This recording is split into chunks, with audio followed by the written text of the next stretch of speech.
Well, the decision of the Lagos State House of Assembly to pass a bill and a law, protecting the interest of indigenes of Lagos State has generated so much controversy as the Speaker of the House of Assembly in Lagos State, they are just coming in, or then he's been Speaker. This is the third time he's going to be the Speaker of the House of Assembly. That's Honorable Mudashiru Obasa.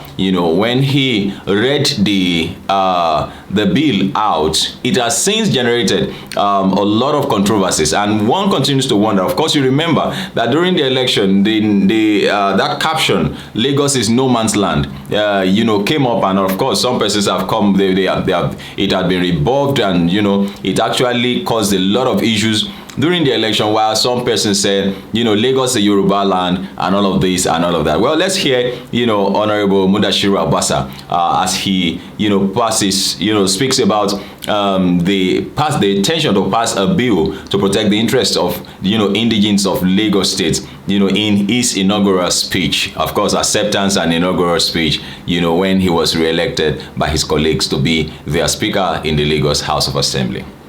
Against assertion of some people that it is no more land. Therefore, part of our legislative agenda is to ensure that the translation of laws passed by this House to Yoruba language. We also aim at achieving our collective goals of creating a robust legislative framework that protects the interests of our people. Going forward in this one, we are going to employ all legislative instruments for the support. Well, you heard him, and a lot of reactions have, criticisms have come up with respect on regards to this particular decision, and many have begun to wonder what we are turning our society into. Why are you taking the freedom of people, where the law categorically states that we are all permitted to stay anywhere we want to stay in the country as a Nigerian citizen. We are all permitted to own properties everywhere and all of that. But then I want to bring up this reaction from Dr. Abatti of Arise News, where he reacted, so he looked emotionally talked about the whole decision and then the action taken by this particular House of Assembly, looking at it as an abuse of the law, as a stepping on the law, people who do not take, who are not actually working in line with the law of the land. And so let's listen to Dr. Abatti on this one. Point in that is a statement. I read it. We still went on further. Yes. And I said, well, even while you are recognizing the rights of indigenes, the thing is for government to stop stealing people's property, to stop becoming a threat to property rights, and that this is very regressive. And I think that many Nigerians agree on this score. Now, what is the function of the legislature? Let's zero in on the House of Assembly.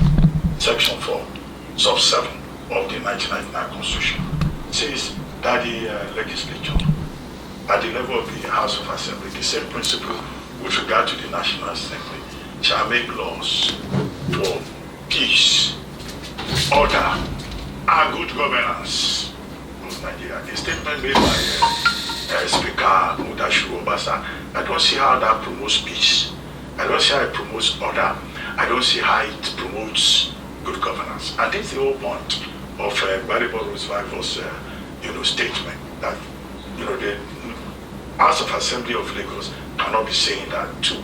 It's provocative, because you recall, as your narrative pointed out, that during the just concluded elections, ethnicity was such a big problem in Lagos State, resulting in conflict in parts of Lagos between indigenes and other persons of other ethnic extraction, to an extent that indigenes were even carrying rituals all over the place and threatening non-indigenes to leave Lagos.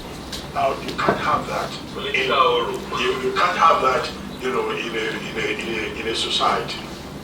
Now going further, why did Mudashiru Obasa consider it necessary to reopen that matter. This is the point. He has been chosen by his colleagues for a third term as speaker.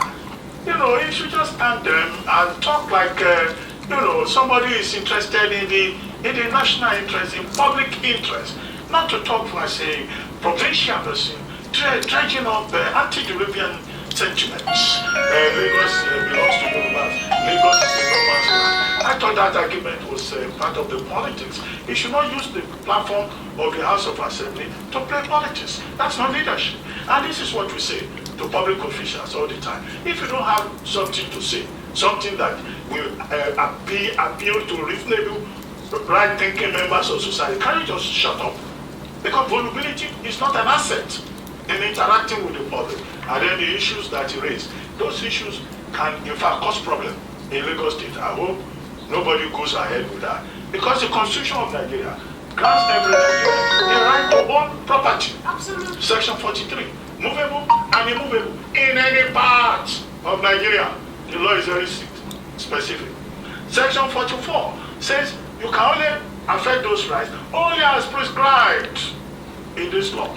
So you can't on your own just sit in the House of Assembly and say we are removing your property rights. Section 42 says you cannot be discriminated against in this country on the basis of your ethnicity, religion, or anything. Our law frowns at discrimination. The threat to reverse whatever is irreversible because you are not a Yoruba person or you are not from Lagos, that is discriminating.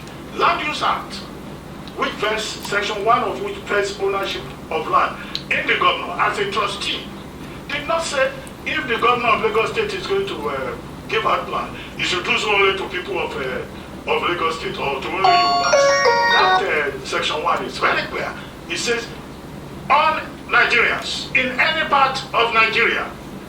So I'm surprised because I understand Mr. Obasa. Okay, well, thank you. Obasa, who was just re-elected as Speaker of the House of Assembly, revealed in his acceptance speech that Lagos is Yoruba land and its lawmakers will enact laws to protect the indigenes, even if it means reversing the existing laws. And that is what you heard Dr. Abatti talk about just now. It's not possible. How can you reverse? Who are you to reverse those laws? I mean, I don't understand. And so please, drop your comments, make them simple and civil. Of course, in a tweet by the Labour Party governorship candidate of the state, Badebo Rodsviver, said the speaker will divide Lagos residents along ethnic lines with his proposed laws. Now, like Dr. Abatti said, I don't see any reason why Obasa is bringing this up. And you heard Dr. Abatti say if there's somebody does not know what to say, he should just shut up and keep quiet. You know, over excitement is killing some people and, you know, what they stand to gain and all of that. Well, please drop your comment, make them simple and civil. Thank you very much for watching. Also note that if this continues, the proposed bill will undermines the principles of private ownership and could severely affect investment, economic growth, and overall property in Lagos. Well, this is still Serious Matters on ONIF TV. Please drop your comment, make them simple and civil. Thank you very much for watching. God bless you. Bye-bye.